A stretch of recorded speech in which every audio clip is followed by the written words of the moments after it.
Dando continuidade à websérie Conversando com Lenine, que celebra 100 anos do nascimento do grande mato-grossense cuiabano Lenine de Campos Povos, nós temos a honra hoje de entrevistar um dos representantes da sua família que leva o seu nome em sua homenagem. Estamos aqui com o advogado Lenine Povos de Abreu, que é simplesmente um neto de Lenine Povos, e vai nos falar hoje um pouco da sua experiência, das histórias, das memórias da sua família, principalmente que representa para toda a sua família, e a Cuiabania, a cuiabanidade, toda a sua obra. Ele é advogado da área particular, também é professor como seu avô, e já tem o seu primeiro livro publicado. Começamos com o Lenine agradecendo a sua presença e perguntando para você uma pergunta que eu acho que todos gostariam de fazer. Quando você foi batizado, escolher o seu nome, né, como homenagem ao seu avô, tributo à sua memória, qual é a responsabilidade e qual as razões que levaram a família a essa escolha? Olha, Luciano, primeiro eu queria agradecer o convite, é uma honra poder estar aqui representando a minha família, ainda mais nesse centenário do meu avô, que para mim foi uma figura emblemática dentro do estado de Mato Grosso. E aí, já pegando carona um pouco na sua fala, que diz respeito ao meu nome, que foi uma homenagem para o meu avô. E essa ideia foi dos meus pais, e pelo que eu pude tomar conhecimento por intermédio deles, o meu avô achava que era uma homenagem muito grande para ele, era uma pessoa muito humilde, muito sereno, e com relação à responsabilidade disso, eu acredito que cada pessoa tem a sua própria história, mas, por óbvio, que quando a gente carrega o nome de uma figura pública, isso acaba consciente e inconscientemente, direta e indiretamente, nos influenciando. Tanto é verdade que tem muita similitude na trajetória de vários membros da nossa família, porque o contexto e a convivência acaba direcionando um pouco os nossos passos, muito embora cada um construa a sua própria história. Por exemplo? Por exemplo, meu avô era professor, político e escritor. Eu também tenho, advogado também, e eu também tenho essa similitude. Eu sou professor, também sou advogado e também já escrevi uma obra que já está devidamente publicada. Evidentemente que seria muita ousadia eu querer me comparar com o meu avô. Mas é muito cedo ainda também, né? Mas o caminho ele acaba sendo um pouco contagiado, exatamente porque a referência que você tem de profissional, de intelectual, isso acaba você, dentro do convívio familiar, sendo direcionado. Acho que isso é um pouco natural, muito embora, repito, acho que cada um tem a sua história e constrói os seus próprios caminhos. Muito bem. Eu queria que você falasse um pouco sobre a história dos Povos em Mato Grosso. É uma família tão tradicional, vamos dizer assim, ou tão conhecida, que tem várias homenagens, nome de viaduto, de trincheira, nome de avenidas, escolas. Você falasse um pouco rapidamente sobre essa trajetória dos Povos, de onde vieram, né, quem são esses seus familiares nos dias de hoje, enfim, desse um panorama para quem não conhece os Povos, pudesse fazer uma rápida apresentação sobre eles. Claro. Os Povos vêm da região de Portugal, de Póvoa de Varzim. Há quem diga que o primeiro Povos que teve no Brasil foi na região do Nordeste. São muito poucos os estudos que se tem de como eles se espalharam no Brasil. Mas aqui dentro do nosso estado eu posso falar um pouco da trajetória a partir do meu tataravô, que foi Pedro Povos. Ele era mascate, descia o rio Cuiabá até a região de Corumbá para poder comprar mercadoria e depois retornava à nossa capital para poder comercializar isso. Em uma dessas passagens estourou a Guerra do Paraguai.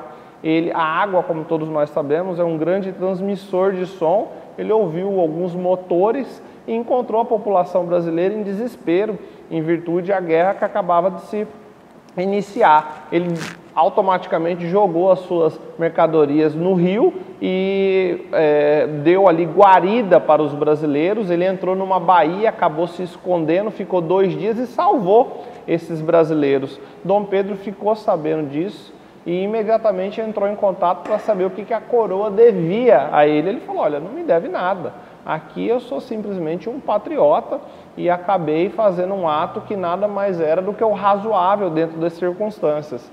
ele acabou sendo posteriormente homenageado com uma comenda que era de altíssima patente dentro do Império naquela ocasião, e aí depois ele acabou tendo a sua família. Ele teve ali Isaac, que foi político, professor, prefeito da capital, teve Nilo, que é o meu bisavô, da onde tem a minha descendência, tenho Glicério, Mariana e Benedita. Apenas Nilo e Isaac tiveram ali alguma vinculação política. Eu sou da descendência de Nilo, que acabou tendo um único filho com a Rosa, que era Lenine, meu avô, e ele teve um irmão que faleceu logo no início de vida, mas, por óbvio, ele não gostava muito de falar dessas questões. E aí, depois da descendência do Lenine, meu avô, que estudou fora, no Rio de Janeiro, acabou conhecendo a minha avó Arlete na condição de professor. Ele era professor dela no Colégio Andrews, no Rio de Janeiro, onde ele também acabou fazendo faculdade, se relacionou com ela, e aí tem até uma história um pouco engraçada, que ela, muito embora fosse de uma família simples, ele tinha um pouco de receio de trazer ela para o Mato Grosso, que tinha uma realidade muito diferente daquela vivenciada por ela no Rio de Janeiro. E aí ele levou ela a Realengo, que era uma região um pouco humilde do Rio de Janeiro, e falou: olha, Cuiabá tem uma estrutura muito parecida, você aceita realmente ir? Ela acabou topando, vieram para Cuiabá, constituíram família aqui, teve toda a sua trajetória acadêmica e política, teve 3 filhos, Eduardo, Maria Helena e Aloísio. Com certeza os seus bisavós tiveram muita influência nele, com a vida de Lenine, né? Porque Nilo Povas e a Dona Rosa, eram professores, e vem de uma tradição de professores nessa família, né? Então havia uma paixão por educar em Lenine. Como que você vê essa preocupação dele de poder ensinar, transmitir conhecimento? Como que é esse valor hoje dentro da família dos Povas? Olha, eu acredito que o ambiente familiar ele influencia bastante nas nossas decisões. Não significa necessariamente que nós vamos trilhar a mesma caminha que os nossos parentes, os nossos antepassados. Mas esse ambiente da família do meu avô, que era dos meus bisavós, do Nilo e da Rosa, acabou contagiando ele. Professores, políticos compromissados com a sociedade, com um dever cívico de transmitir conhecimento, e o meu avô, inegavelmente, acabou também seguindo essa trajetória. A maior paixão dele era ser reconhecido como professor. E, coincidentemente, minha mãe foi professora durante muitos anos, eu sou professor e confesso que também sou apaixonado por sala de aula, seja como professor ou como aluno. Muito bem. Então, e como que são as lembranças da sua infância junto ao seu avô? Eu sei que quando ele faleceu, você já era jovenzinho, já deveria estar formado, eu não sei qual etapa da sua vida, mas você teve uma convivência com o seu avô Lenine. Quais são as lembranças que você tem dessa casa com seus avós, das reuniões de família aos domingos, das festas? Qual era a comida que ele gostava? Eu queria que você falasse um pouco sobre esse Lenine pai de família, esse Lenine avô, essa pessoa que estava ali presente no dia a dia da família dos Povas. Olha, o meu avô Lenine, ele era uma pessoa que era um pacificador por natureza, tanto dentro quanto fora da família. Ele gostava muito de receber os seus parentes em casa, os amigos também, de um modo geral. Eu me lembro que todos os domingos era praticamente obrigatório nós irmos almoçar na casa dele com todos os primos, tios, tias, enfim. Ou nós íamos a um restaurante que ele sempre gostava, ou que era o restaurante Internacional ou o restaurante Serra. Ele era um cara de hábitos simples, sem muitas sofisticações. A alimentação dele também era muito macarrão, peixe, que era a sua comida favorita, não podia faltar um doce depois das suas refeições, mas ele, de um modo geral, era um cidadão muito pacificador, gostava de conversar, prezava e muito para que os seus filhos e os netos tivessem uma boa formação, porque ele tinha consciência da importância disso, não só na formação dos seus familiares, mas também na oportunidade que isso dava para o país, na medida em que teriam mais pessoas capacitadas pensando no futuro das nossas gerações. E no preâmbulo desse livro, o Caos Brasileiro, dedicou aos seus netos com a seguinte frase, que eu achei bem emblemática: para que tenham uma ideia do Brasil em que vivi, a consciência histórica, né? E para que ajude os jovens de sua geração a transformá-lo no país dos meus sonhos. O que Lenine Neto está fazendo hoje para cumprir esse desejo do seu avô, desculpe? Olha, Suelma, eu costumo dizer que tudo que eu faço eu procuro fazer da melhor maneira. Porque eu acho que, e isso eu digo dentro da minha atuação profissional como advogado e dentro da minha atuação em sala de aula como professor. Eu gosto muito de debater ideias, eu gosto muito de debater problemas sociais, eu gosto de convocar amigos para poder discutir a realidade brasileira, eu gosto de me manifestar em artigos, em textos, em concessão de entrevistas, porque eu acho que isso fomenta a discussão e amadurece a nossa população para eventuais soluções para os problemas sociais. E eu acho que ele sempre se dispôs a fazer isso, seja em sala de aula, seja escrever as suas obras, fazendo os resgates históricos dentro dos problemas brasileiros. Falando um pouco do Lenine político, que teve tanta importância aí por um período histórico relativamente longo, da sua eleição na década de 50 a deputado estadual, a sua reeleição, foi muito intenso, né? Na década de 50, na década de 60, Tribunal de Contas, na década de 70 assumiu inúmeros cargos no governo militar, foi secretário, fundador da Secretaria de Administração, foi presidente da Fundação Cultural de Mato Grosso, foi da Metamate, ele ocupou inúmeros cargos políticos e acabou ali no auge da carreira virando vice-governador do estado. Qual era a qualidade de Lenine para sobreviver a tantas conjunturas políticas por tanto tempo? Olha, eu tenho a impressão, Suelma, de que os nossos pensamentos e comportamentos nos guiam inconscientemente. E a formação dele, intelectual, a simplicidade e o compromisso com a sociedade, além do desapego ao poder, o credenciavam a exatamente não conseguir sair desse meio. Porque todas as vezes que nós passávamos por dificuldades, as próprias lideranças e a sociedade em geral viam nele uma alternativa para poder dar vazão às angústias dos nossos problemas.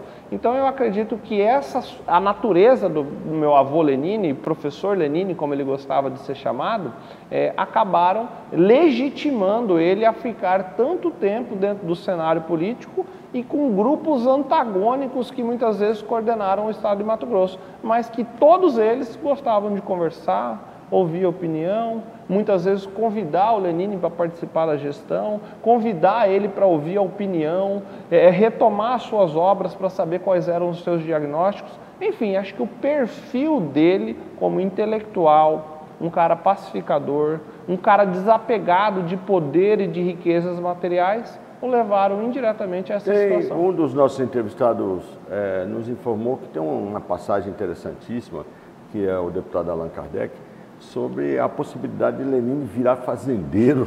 Eu queria que você me falasse sobre isso, a doação de terra que foi oferecida a ele enquanto a época política. Olha, Suelma, teve uma época, não só no Mato Grosso, mas no país inteiro, em que tinha muitas terras devolutas. Sim. E essas terras bastavam ser requeridas e também muitas vezes eram doadas para algumas personalidades ajudarem a desenvolver a região. E isso ocorreu com meu avô em duas situações.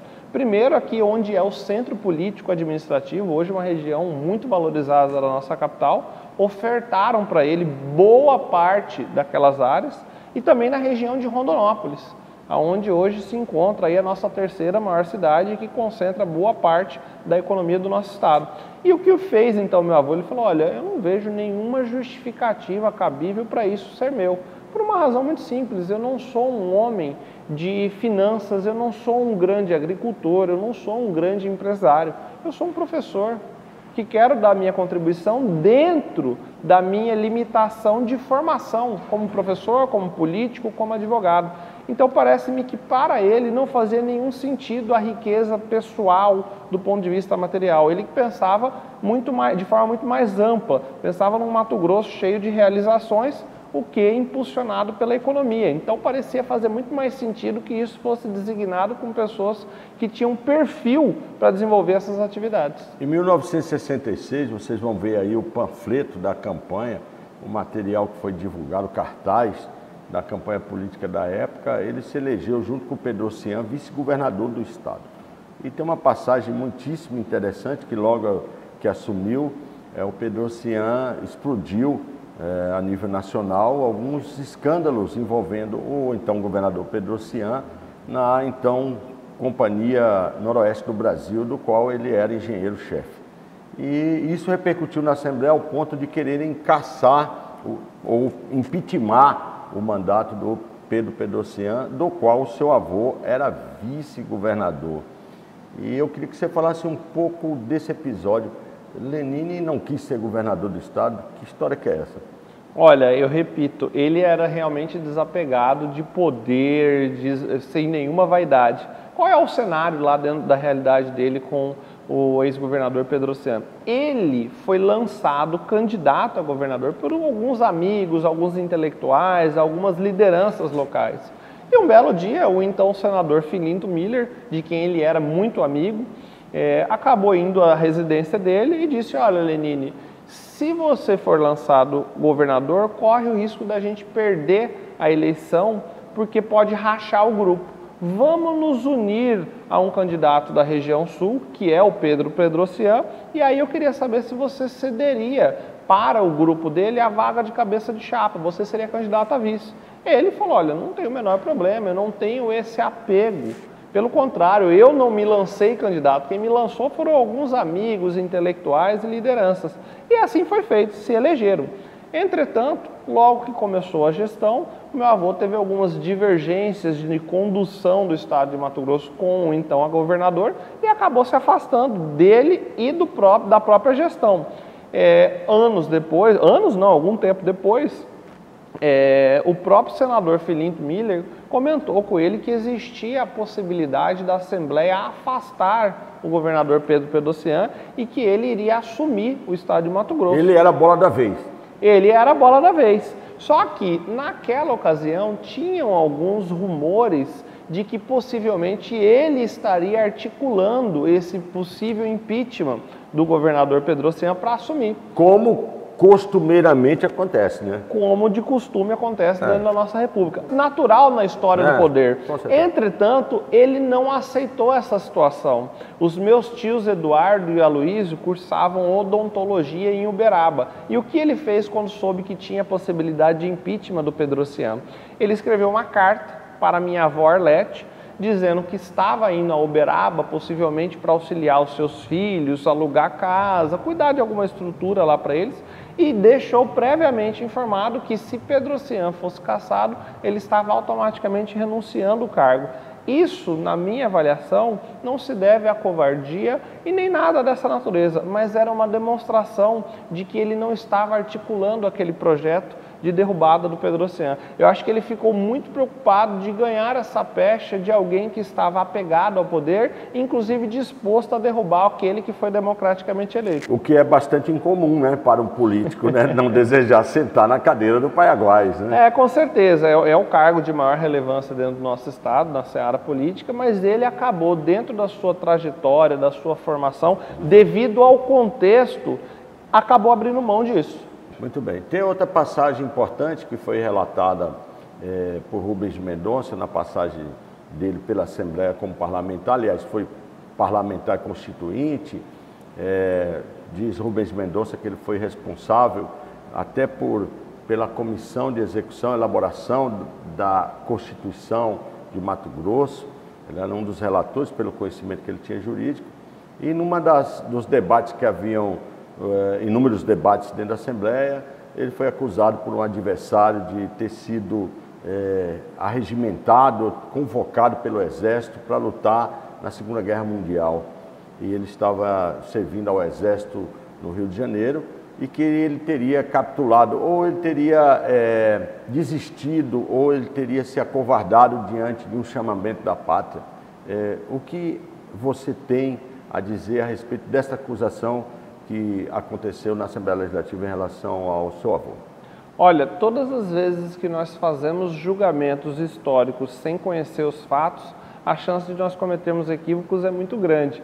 E essa informação ela não é verdadeira, o contexto ali era muito mais delicado do que as pessoas imaginavam do ponto de vista familiar.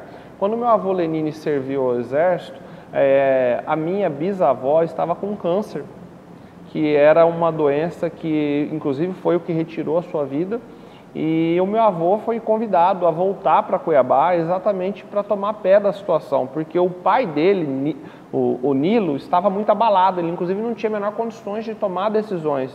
E a história que eu tenho conhecimento é de que o médico perguntou para o meu avô, ainda muito novo, se era possível e eles queriam que operasse a minha avó, ou a minha bisavó. E aí o meu avô virou e disse, falou, olha, ela tem alguma chance de salvação em caso da realização dessa cirurgia, e lhe foi respondido negativamente. Falou que não tinha a menor chance de êxito, de sobrevivência, e isso só iria dar uma sobrevida curta. Então o que fez o meu avô? Optou por pedir licença do exército para ficar junto da sua mãe, nos seus últimos dias. Só que lhe foi negada essa licença, exatamente devido à sua formação. Ele era um exímio datilógrafo, ele tinha uma formação cultural diferenciada, falavam outros idiomas, enfim, lhe foi negado porque o exército precisava dele. E aí ele fez uma opção muito dolorosa na sua vida. Ele tinha inclusive pretensão de, quem sabe, ser diplomata, e aí ele acabou optando por pedir exoneração, desligamento do exército, para vir ficar ao lado da sua mãe, da sua família, nos últimos dias de vida dela. A minha bisavó era o grande amor da vida dele. Tanto é verdade que ele, assim, ficou extremamente abalado com o seu falecimento. Inclusive, algumas pessoas comentam que isso foi, assim, deu um outro norte para a vida dele, do ponto de vista pessoal, que tanto é verdade que acabou retornando para Cuiabá para ficar ao lado dela. Imagine, né, filho único, toda a responsabilidade que tinha sobre as costas, o pai envelhecido. Então, com certeza, é preciso entender os fatos no seu contexto. Bom, é inevitável dizer que, recentemente, a sua mãe, que é uma das filhas de Lenine, sem demérito nenhum aos irmãos, que também têm a sua trajetória, a sua história, se tornou a segunda presidente mulher do Tribunal de Justiça do Estado de Mato Grosso, a doutora Helena Povas. Quando ela recentemente tomou posse, o que passou na sua cabeça? Qual foi a emoção? Como o seu avô se sentiria em ver esse legado de aprendizado de direito público seguindo adiante?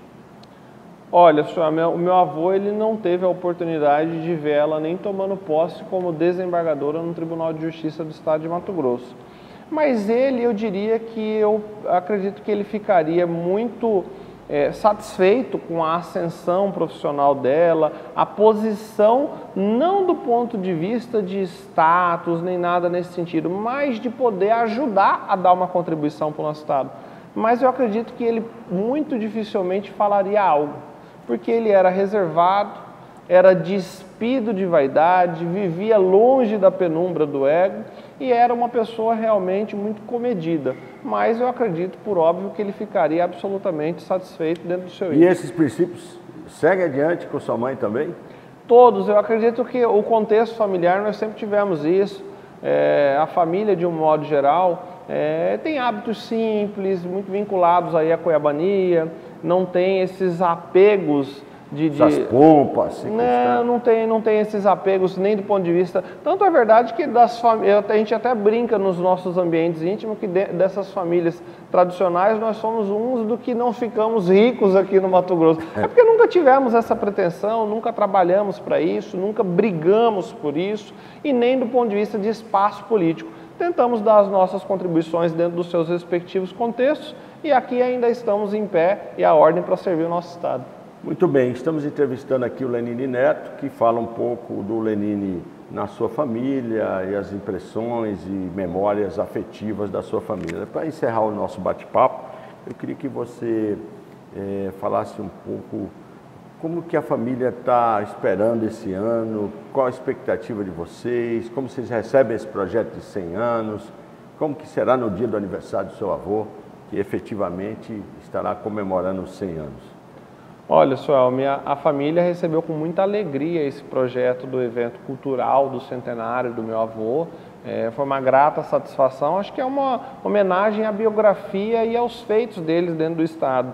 A família ficou muito lisonjeada, inclusive cedeu já aí os aspectos autorais para poder fazer a maior divulgação possível das obras dele, porque nós sempre acreditamos que conhecimento tem que ser democratizado e isso não pode se perder por alguns aspectos aí. Muitas vezes, com o passar do tempo, é natural isso, E com relação ao centenário dele propriamente dito, nós ainda estamos discutindo, porque infelizmente nós também vivemos um ano de pandemia, em que a aglomeração não é recomendada. Enfim, tem que tomar alguns cuidados básicos, mas dentro da possibilidade nós vamos festejar com muito vigor aí o centenário dele. Se você fosse uma palavra definir seu avô, qual seria essa palavra?